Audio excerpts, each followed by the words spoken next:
Hello guys. तो इस कहानी की शुरुआत में हम एक आदमी को देखते हैं जो शिकारी था। अपनी बेटी के साथ जानवरों को पकड़ने के लिए ट्रैप्स लगा रहा था, जो एक किस्म का जाल होता है किसी को भी उसे फंसाने के लिए। साथ ही जो पुराने ट्रैप्स में जानवर फंसे थे उन्हें भी वो निकाल रहा था। इनके साथ यहाँ इनका डॉग भी था और वो आदमी रेडियो के जरिए अपनी वाइफ से बात करता है जिसका नाम एन ही था।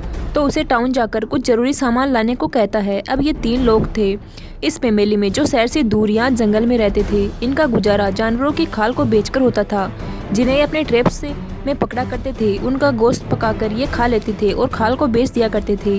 अब इनके पास पैसे कमाने का ये इकलौता ही जरिया था क्योंकि शिकार के अलावा इन्हें और कुछ नहीं आता। तो इस वजह से एन का हस्बैंड अपनी बेटी को भी ये काम सिखा रहा था, मगर वो अभी इसी काम में इतनी माहिर नहीं थी। वो बाप बेटी ट्रैप्स को चेक कर ही रही थी कि देखते हैं कि उनके ट्रैप से एक जानवर गायब है, जो देखकर उसकी बेटी कहती है कि ये काम जरूर उसका हो सकता है, वो वापस आ गया है। वो यहाँ भेड़िए की बात कर रही थी जिससे हम समझ पाते हैं कि पहली बार नहीं हुआ, ऐसा पहले भी होता रहता है। उधर एन जानवरों की खाल लेकर एक स्टोर में उन्हें बेचने के लिए जाती है, जहाँ वह काफी परेशान नजर आ रही थी क्योंकि खाल की कीमत गिरने की वजह से ना तो उसे सही पैसे मिलते हैं और ना ही खाने के लिए इतना सामान मिलता है। दुकान का मालिक उसकी परेशानी देखकर कहता है कि आम जानवरों की खाल के इतने ही पैसे होते हैं, अगर आपको ज्यादा पैसे चाहिए तो आपको भेड़िए की खाल लानी होगी। मगर फिर भी एन परेशान ही थी, यह सोचकर कि मैं भेड़िए की खाल कहाँ से लाऊं।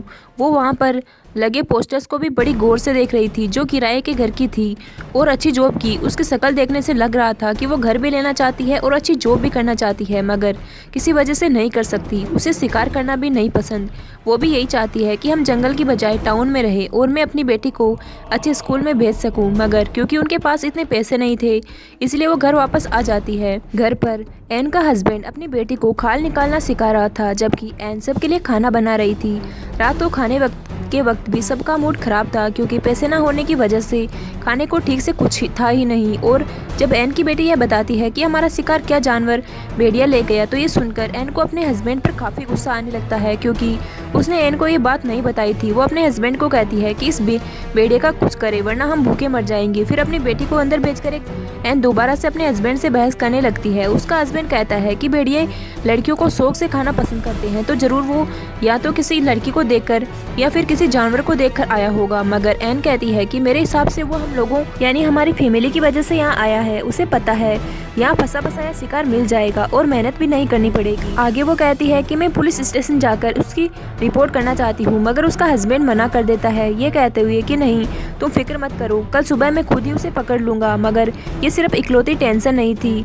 एन उसे वही एड का पोस्टर दिखाते हुए कहती है कि ऐसे कब तक गुजारा चलेगा। मैं ऐसा करती हूँ किसी अच्छी सी जगह पर जॉब करके पैसे कमा लेती हूँ, फिर हमारा अच्छा गुजारा हो जाएगा। मगर उसका हस्बैंड मना कर देता है, यह कहते हुए कि शिकार के अलावा हम कुछ नहीं कर सकते और हमें आता भी कुछ नहीं है। इसके बाद ये दोनों बाहर आ जाते हैं, जहाँ भी एन अपने हस्बैंड को समझाने लगती है कि देखो आप अपनी बेटी के लिए कुछ नहीं सोच रहे हैं, ये ज़िंदगी आपने चुनी है, आपकी वजह से मैंने चुनी है, मगर हमारी बेटी को कोई चॉइस नहीं मिली जिसे वो चुनती। वो जो करना चाहती है उसे करने दीजिए। उसे इस वक्त पढ़ाई की टेंशन होनी चाहिए, ना कि जानवरों की, भेड़िए की, और यहाँ जंगल में कौन इंसान रहते हैं ये कोई समझदारी तो नहीं। मगर एन समझाने के बाद भी उसके हस्बैंड को समझ नहीं आती। वो कहता है कि हम रहते हैं ना इधर, ऐसे ही हमारे आगे आने वाली नस्ल भी रहेगी, मतलब कुछ भी हो जाए उनका ये जंगल नहीं छूटेगा। फिर अगली सुबह जब वो भेड़िए के शिकार पर जा रहा था तो अपनी बेटी की जिद करने पर वो उसे भी साथ ले जाता है, जो बात एन को जरा भी पसंद नहीं आती, जिस वजह से वो अपने हस्बैंड से रेडियो के जरिए बात करती है। वो कहता है कि जैसे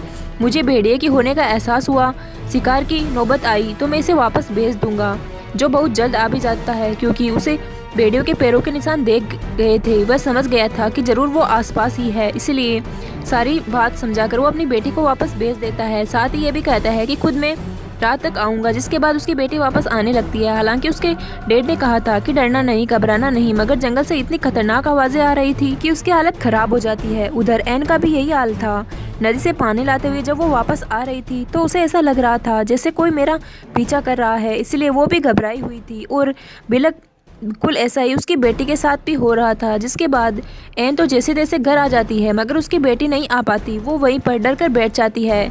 एन के हस्बैंड को भी भेड़िया देख जाता है, इसलिए वो फ़ौरन उस पर गोली चला देता है, मगर देखने से लग नहीं रहा था कि वो मर गया होगा। गोली की आवाज़ उसकी बेटी ने भी सुन ली थी, इसलिए वो हिम्मत करके आगे बढ़ जाती है। गोली मारने के बाद जब एन का हस्बैंड वहाँ चेक करने आता है तो देखता है कि भेड़िया यहाँ नहीं है, जिसका मतलब था कि वो यहाँ से भाग गया है, पर वहाँ एक चीज़ देखकर उसकी हालत खराब हो जाती है और वो चीज़ थी एक लड़की का कटा हुआ हाथ जिसे वो भेड़िया खा रहा था। अब सड़क पार करके जंगल की दूसरी तरफ आकर वो आगे बढ़ने लगता है, जहाँ का नज़ारा देखकर तो एकदम वो दंग रह जाता है। काफ़ी घबरा गया था क्योंकि वहाँ लड़कियों की कटी हुई लाशें थी जिन्हें बड़ी बेरहमी से काटकर एक गोले दायरे की तरह रखा गया था, जो जाहिर है भेड़िए का काम तो नहीं हो सकता। जिससे वो समझ आता है कि जंगल में भेड़िए के अलावा एक कातिल भी घूम रहा है जो ये सब कर रहा है, यानी लड़कियों को ऐसे बेरहमी से मार रहा है। देखकर वो एकदम घबरा गया था कि मेरी फैमिली को भी खतरा है, क्योंकि 2 औरतें तो उसके घर में भी मौजूद थी। भेड़िए को तो वो संभाल लेगा, मगर इस खतरनाक कातिल से निपटना आसान नहीं होगा। घर आकर वो चुपचाप बैठा इसी बारे में ही सोच रहा था। उसकी नींद और भूख तो जैसे उड़ चुकी थी, पर उसने कुछ भी नहीं बताया ताकि उसकी फैमिली डर ना जाए, और अब वो खुद ही कुछ करेगा अपनी फैमिली की हिफाजत करने के लिए। अगले दिन जब एन की आंख खुलती है तो उसका हस्बैंड गायब था, क्योंकि वो दोबारा उसी जगह पर पहुंच गया था जहाँ उसने लड़कियों की लाशें देखी थी। उसने दरअसल एन को बता दिया होता है कि भेड़ियों को ढूंढने के लिए अगर मुझे पूरी रात भी रुकना पड़े तो मैं रुकूंगा, तो मेरी फिक्र मत करना। पर असल में ये भेड़िए को नहीं बल्कि ढूंढ रहा था कातिल को। एन और उसकी बेटी जब नदी किनारे थी तो उसकी बेटी देखती है कि यहाँ मेरा डॉग नहीं है, इसलिए उसे ढूंढने चली जाती है, मगर तभी उसके सामने वही भेड़िया आ जाता है जो इनकी तरफ बढ़ने लगता है। उसे देखकर एन जोर से चिल्लाने लगती है, क्योंकि उसके दिमाग में सबसे पहले यही आइडिया आया, और उसका ये आइडिया कामयाब भी रहता है, क्योंकि भेड़िया वहाँ से भाग गया था। और अब ये दोनों माँ बेटी बगैर टाइम गवाए फौरन अपने घर आ जाती है। पर क्योंकि उनका डॉग तो बाहर ही रह गया था, इसलिए एन गन लेकर उसे ढूंढने जाती है, जहाँ उसे डॉग मिल तो जाता है मगर मरा हुआ, क्योंकि भेड़िए ने उसका भी काम तमाम कर दिया था, जिसकी मौत से एन को काफ़ी दुख होता है। वो वापस आकर अपनी बेटी से झूठ बोल देती है कि अभी तो डॉग नहीं मिला, जब तुम्हारे डैड आ जाएंगे तो हम उसे ढूंढ लाएंगे। डॉग की मौत के बारे में उसने अपनी बेटी को इसलिए नहीं बताया होता ताकि वो डरे ना, उसे अपनी ज़िंदगी खतरे में ना लगे। तो अब यहाँ हमें बता दिया गया है कि इस मूवी का नाम हंटर हंटर है, क्योंकि दरअसल ये हंटर इन्हें शिकारी फैमिली 2 हंटर्स के बीच फंस गई है, जिन दोनों से ही इन्हें अपनी जान का खतरा है। एक तो है भेड़िया और दूसरा है वो कातिल। खैर अब ऐसे ही सुबह हो जाती है, मगर एन का हस्बैंड ना खुद वापस आया और ना ही उसका कोई फ़ोन आया। दोनों माँ बेटी फिर अपने ट्रैप्स को लेकर चेक करने जाती है, जहाँ आज भी इनका एक शिकार गायब था। वहाँ एन को एक अंगूठी में मिल गई थी, जो देख एकदम वो कांप जाती है, क्योंकि ज़रूर ये उस लड़की की होगी जिसे भेड़िए ने खाया है। इसलिए वो सीधा चली जाती है पुलिस स्टेशन भेड़िए के खिलाफ रिपोर्ट करने, ताकि उसे पकड़ा जाए। उधर पुलिस ऑफिसर्स के बॉस एक भालू की लाश को लेकर जो पुलिस स्टेशन वापस आ रहे थे, तो उन्हें रास्ते में खाली गाड़ी दिखती है, जिसे पहले तो वो गौर से देखते हैं, मगर उस पर ज़्यादा ध्यान ना देते हुए वो पुलिस स्टेशन में आ जाते हैं, जहाँ एन पहले से ही मौजूद थी। एन उन्हें सारी बात बता देती है, जिस पर वो कहती है कि कुछ नहीं हो सकता, क्योंकि आपका एरिया हमारे अंडर नहीं आता, साथ ही हम भेड़ियों को नहीं पकड़ सकते, क्योंकि उसकी कोई गलती ही है नहीं। वो कोई इंसान थोड़ी है, वो जानवर है, उसे कोई समझ नहीं है। वो तो वही कर रहा है जो उसकी आदत है, जो हमेशा से ही करता आया है। जंगल में आप रहते हैं, शिकार आप करते हैं, तो 100% गलती आपकी है, ना कि भेड़िए की। तो अगर कार्रवाई होगी तो आप लोगों पर होगी, ना कि भेड़िए पर। अब मदद तो नहीं मिली, इसलिए एन को थोड़ा बहुत खाना लेकर घर वापस आना पड़ता है। फिर वो अपने डॉग को दफनाकर एक हिरन के बच्चे को मारकर अपने साथ घर ले आती है। अभी था तो गलत ही, मगर खाने के लिए इन्हें कुछ तो करना ही था। उसके हस्बैंड का कुछ अता पता नहीं था। भेड़िया सर पर सवार है, खाना खत्म हो रहा है, इसलिए अब जो भी करना है था एन को करना था। एन फिर अपनी बेटी के साथ मिलकर हिरन की खाल को उतारती है, जिसके बाद ये दोनों उसे पकाकर खाने लगती है। जी हाँ, तभी अचानक रेडियो पर कुछ हलचल महसूस होती है। एन बोलती तो है, मगर आगे से साफ आवाज़ नहीं आती कि रात को जब ये दोनों माँ बेटी सो रही थी तो अचानक इनकी आंख खुल जाती है, क्योंकि जंगल से किसी के चिल्लाने की आवाज़ आ रही थी। जब ये चेक करने जाती है तो हम देखते हैं कि एन का हस्बैंड नहीं है, बल्कि ये कोई अनजान आदमी है जो काफ़ी जख्मी था और मदद मांग रहा था। तब एन अपनी बेटी को वापस घर छोड़कर एक चीज़ पर उस आदमी को लिटाकर अपने घर ले आती है, क्योंकि भेड़िया उनके आसपास भी हो सकता है। चेक करने पर उस आदमी के पास एक रेडियो निकलता है, साथ ही उसकी टांग की हालत भी काफ़ी ख़राब थी। अब ये रात भी ऐसे ही गुजर जाती है। अगली सुबह जब एन की बेटी उसके पास आती है तो अचानक उसकी आंख खुल जाने की वजह से वो काफ़ी घबरा गई थी। फ़ौरन अपनी मोम को बुला लेती है। उसके मांगने पर एन उसे पानी पिलाती है और टांग के जख्म पर टांके भी लगा देती है। उसे देख एन की बेटी को अजीब लग रहा था, इसलिए वो अपनी मोम से कहती है कि डैड ने कहा था कि कभी भी किसी अनजान आदमी पर भरोसा मत करना। जो सुन एन कहती है, देखो उसकी हालत, वो कितना जख्मी है, और अगर तुम्हारे डैड इधर होते तो वो भी इसकी मदद ज़रूर करते।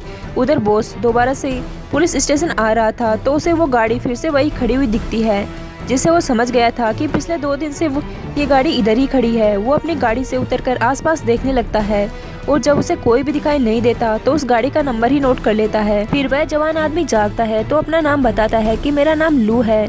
एन उसे पूछती है कि इस जंगल में ज्यादा लोग नहीं आते तो तुम इधर क्या कर रहे थे। इस पर लू बताता है कि यही तो मेरी खासियत है, असल में मैं इस जंगल की तस्वीरें लेने आया था, मगर रास्ते में ही मेरी गाड़ी खराब हो गई तो मैं पैदल ही जंगल में आगे बढ़ गया, जहाँ अचानक मुझ पर किसी ने हमला कर दिया, जो शायद भेड़िया हो सकता है क्योंकि मैंने उसे देखा नहीं, और वो गाड़ी जो इतने दिनों से खड़ी है वो मेरी ही है। अब उसकी हालत इतनी ख़राब थी कि उसे हॉस्पिटल ले जाने की ज़रूरत थी, मगर भेड़िया के होते ये नहीं की जा सकती क्योंकि अगर भेड़िया वहाँ हुआ तो ये भाग नहीं पाएंगे। खैर फिर भी एन अपनी बेटी की मदद से उसे गाड़ी तक ले जाने की कोशिश करती है, मगर रास्ते में लू दर्द से चिल्लाने लगता है, इसलिए उन्हें दोबारा से घर वापस आना पड़ता है।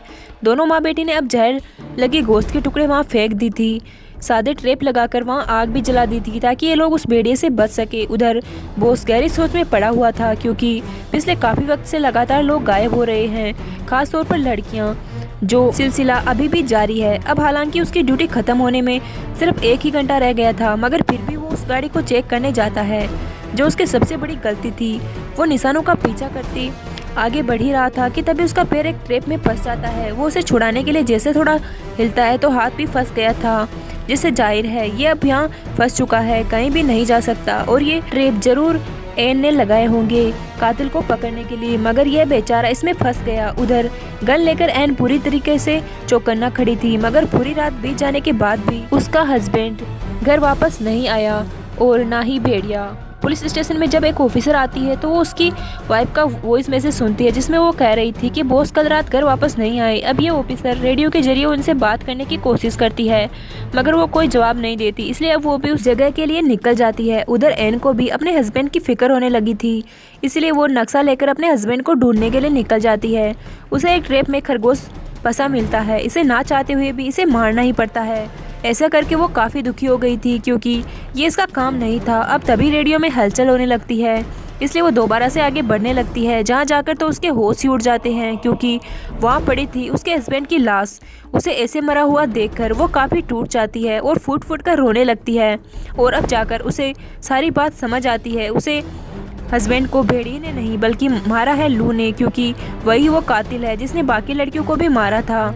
एन के हस्बैंड ने उसे पकड़ लिया था, मगर लू उसे मारकर भाग गया। फिर भी उसके हस्बैंड ने लू को काफ़ी जख्मी कर दिया था, मगर एन ने दोबारा उसे अपने घर में लाकर उसकी जान बचा ली। अब ये चीज़ एन के लिए किसी सदमे से कम नहीं थी क्योंकि वो उस आदमी की सेवा कर रही थी जो उसके हस्बैंड का कातिल है। इस बात से अब तक वो अनजान थी। अब ये एहसास होते हुए घर लेकर जल्दी से घर की तरफ निकल पड़ती है क्योंकि इसने एक और गलती कर दी थी। ये अपनी बेटी को लू के साथ अकेले छोड़ आई। उधर ऑफिसर भी उस जगह आकर वो ढूंढने लगती है। वो उसको जब ऐसा महसूस होता है कि कोई यहाँ पर है तो वो अपने गन से 2-3 गोलियां चलाता है, जिससे बहुत जल्द ऑफिसर उसे ढूंढ लेती है और उसे ऐसे ट्रैप में फंसा हुआ देखकर फौरन यहाँ मदद बुला लेती है।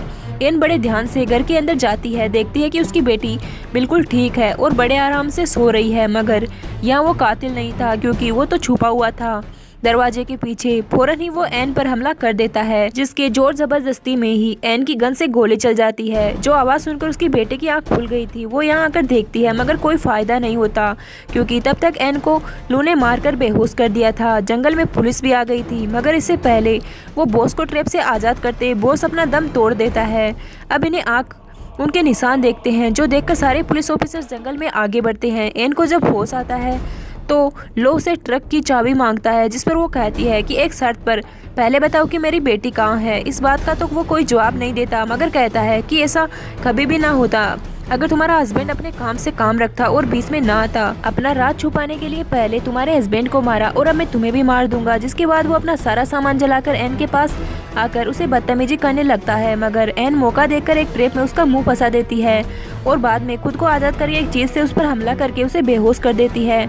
अब अगले कमरे में जाकर एन वहाँ देखकर फूट फूट कर रोने लगती है क्योंकि वहाँ उसकी बेटी की लाश पड़ी थी जो हमें दिखाई नहीं जाती, जिसका मतलब था कि उस पागल कातिल ने जो इंसान के रूप में जानवर बना हुआ था उसने उसकी बेटी को भी नहीं छोड़ा, इसलिए वो ठान लेती है कि अब मैं भी उसे नहीं छोड़ूंगी, अपने हस्बैंड और बेटी का बदला लेकर ही रहूंगी। वो फिर लू को रस्सी से लटकाकर उसके हेडफोन लगाकर गाने सुनने लगती है, जो करने के बाद वो लू की भी खाल उतारने लगती है, बिल्कुल किसी जानवर की तरह, क्योंकि वो भी तो किसी जानवर से कम नहीं था।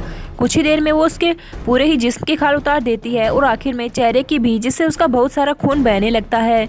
साथ ही वो काफ़ी भयानक भी दिख रहा था। इतनी ही देर में पुलिस भी बाहर आ चुकी थी, मगर तब तक एन ने अपना काम कर दिया था। वो उसके शरीर की जिल्द को अपने साथ बाहर ले आती है, जो देख पुलिस वाले काफ़ी हैरान थे। वो उसके जिल्द को पुलिस वालों के पास फेंक देती है, जो देख उनके पसीने छूट जाते हैं। पुलिस अंदर जाकर चेक करती है, जहां लू अभी भी जिंदा था, मगर उसकी हालत बहुत ही खराब थी। इससे कुछ देर ही वो बस जिंदा रहने वाला था। उसे देखने से किसी का भी दिल हिल जाता, इतना भयानक बदसूरत दिख रहा था। वो गाने सुनते सुनते एक जगह पर